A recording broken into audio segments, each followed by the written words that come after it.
হে মোদের প্রিয় বিদ্যাপীঠ, যুগ যুগ ধরি। আমি খুব লাকি একটা ব্যাচের স্টুডেন্ট।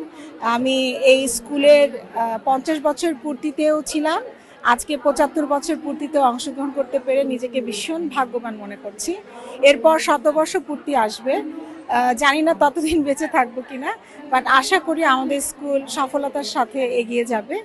আমি আজকে আমাদের স্কুলে যে 75 বছর পূর্তি উদযাপন হচ্ছে, এই উদযাপনের একটা বর্ণাঢ্য আয়োজন ছিল, 3 দিন ব্যাপী বর্ণাঢ্য আয়োজন, এবং অনেকগুলো কমিটি ছিল। আমি 3টা কমিটির কোর কমিটির মেম্বারও ছিলাম, এবং টিচারদের সাথে, আমার সম্মানিত শিক্ষকদের সাথে কাজ করতে পেরেছি, সিস্টারদের সাথে কাজ করতে পেরেছি, এজন্য নিজেকে ভাগ্যবান মনে করছি।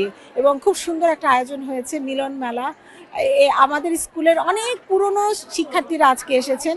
গত 75 বছরে যারা যারা পাশ করেছেন অনেকেই আজকে এসেছেন, এবং সবাই খুব আনন্দিত, এবং আশা করি আমাদের বিদ্যাপীঠ এভাবেই সফলতার পথে এগিয়ে যাবে। এমন কোনো স্মৃতি মনে পড়ে কিনা, যেটা মানে স্কুল প্রাঙ্গণে ঢোকার সঙ্গে সঙ্গে সেই স্মৃতিটা আপনাকে খুব বেশি নাড়া দেয়? আমরা যখন স্কুলে পড়তাম তখন প্রত্যেকদিন সকালবেলা আমরা আমাদের ধর্মীয় গ্রন্থ থেকে আমরা পাঠ করতাম। তারপরে আমাদের স্কুলের একটা গান ছিল, সেই গানটি গাইতাম। যখন আজকে সকালে গেট দিয়ে ঢুকছিলাম, ওই গানটা মনে হয় প্রতিধ্বনি আমার কানে বাজছিল।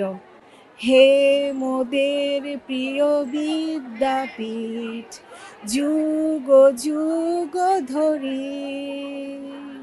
এই ধ্বনিটা আমার কানে বাজছে সকাল থেকে, এবং আজকে ডকুমেন্টারিতেও গানটি শুনলাম।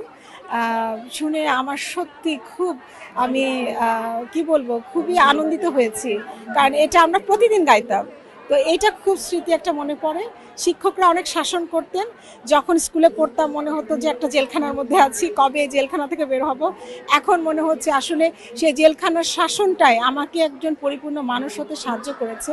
আজকে আমিও একটা বিশ্ববিদ্যালয়ের শিক্ষক, আমারও অনেক স্টুডেন্ট আছে, তাদেরকে আমিও পড়াচ্ছি, শাসন করছি। এই শাসনটা একটা অন্যরকম শাসন। তো এইটা আমার স্কুল থেকে অনেক বড় একটা প্রাপ্তি।